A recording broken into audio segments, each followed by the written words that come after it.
प्रेम से विष्णु भगवान की, सत्यनारायण भगवान की। लोग को भी खोल दे दो जरूर। पक्का पक्का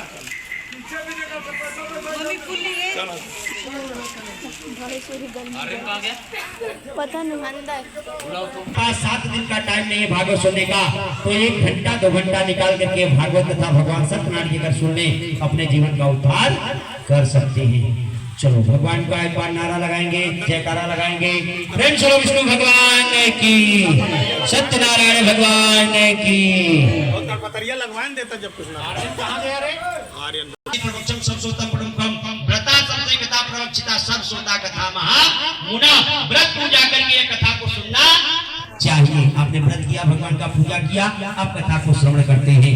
कहते हैं यह स्वर्गाधीशों ने सुना था, उनका उद्धार हो गया, तो हम लोग भी मानव जीवन में सुन करके अपने जीवन का उद्धार कर सकते हैं। करते बड़े भाग मानुष तना पावा, ये बड़े भाग से मनुष्य मिला है। इस प्रकार से सूर्य महाराज ने सुन करके ऋषियों ने सूर्य महाराज का विनती किया। कहते हैं कि यावत ही हुल से नहीं मन में प्रीत न होय, और श्री शिव बाको गेह को काहू न जाए कोई। भगवान भोलेनाथ से भी विनती किया कि हे भोलेनाथ, हम लोग के संकट के घड़ी में बहुत बढ़िया आदमी को आपने यहाँ भेज दिया है, अब हम लोग को कोई उपाय जरूर मिल जाएगा। जैसे हम लोग के संकट के घड़ी में हमारे घर में कोई कष्ट पीड़ा रोग दोष है, कोई साधु महात्मा बाबा आ जाए, हम लोग निकल करके अपने घर से अपनी विनती करते हैं कि हे महाराज हमारे घर में बहुत कष्ट पीड़ा चल रहा है, कोई उपाय बताइए जिससे हमारे घर का उद्धार हो जाए। इसी प्रकार जब सूर्य महाराज ने पूछा तो ऋषियों ने बताया। ऋषियों ने कहा प्रभु हम लोग बहुत संकट में हैं, हम लोग को कोई उपाय नहीं। छोटा मोटा काल मत समझने का, बहुत बड़ा काल था।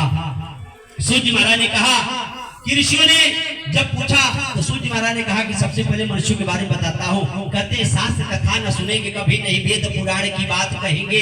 यह कलिकाल आएगा कोई शास्त्र कथा सुनना नहीं चाहेगा और न वेद पुराण की बात कहेगा।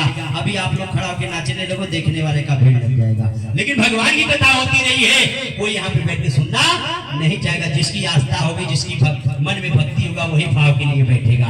कोई शास्त्र कथा सुनना नहीं चाहेगा और समाज में कहने जाओगे आपकी बात कोई सुनेगा नहीं। आप बड़ा होकर के छोटों को समझाओगे, छोटा बोलेगा लगता है भैया दोनों चालाकी जो हमको सिखा रहे हैं। आप अच्छी बात, सबसे पहले आप आए हो, आप दुनिया में देखे हो, लेकिन आपकी बात तो मानेगा नहीं। नारी विवश न सकल को साई ना चाहिए मटकट की नहीं। नारी जीवन खाली सकल सूरत हो जाएगा, कोई अपने परमेश्वर का पूजा करना नहीं चाहेगा। आपका परमेश्वर कौन है?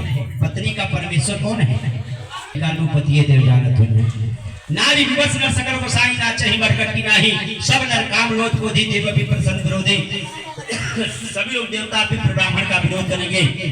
पंडित जी अच्छी कथा अच्छा ज्ञान देना चाहेंगे, कोई लेना नहीं चाहेगा। सूर्य महाराज ने कहा ऐसे ऐसे प्राणी हो जाएंगे तो मनुष्यों का उद्धार कैसे होगा? उन्होंने कहा हम आपको एक छोटी सी कथा सुनाते हैं। कहते हैं एक बार देवर्षि नारद जी परोपकार की कामना लेकर के घूमते फिरते से मृत्यु लोक आएगा। कौन सा लोक है? मृत्यु।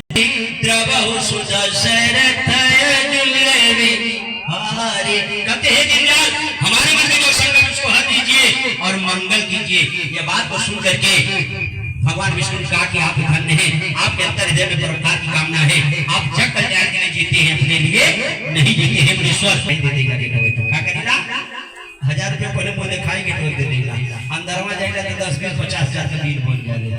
और जब थक जाएगा, जब तक थैली पैसा रही तब तक इनका याद ना आए। जहाँ थैली खाली भरी तहाँ का हे भगवती माई, हे देवी माई, हे सत्यनारायण बाबा, हे भोले बाबा हमें ठीक कर दा, ठीक हो जाओ तो हाथ पूजा करो। भगवान के रूप में क्यों आ गया भैया बाबू? कोई दीदी बहनी मिल गई नहीं। जब अपन कष्ट बतौलू तुरंत आपको कोई रास्ता बताएंगे, कहीं भैया कहीं इतना परेशान हुआ, चल जाए मेडिकल हाथ में 50 रुपया दवाई लुआए आप ठीक हो जाओगे। वो 50 रुपया दवाई आपको अमृत हो जाएगा और आप दवा ला करके वह इलाज करके आप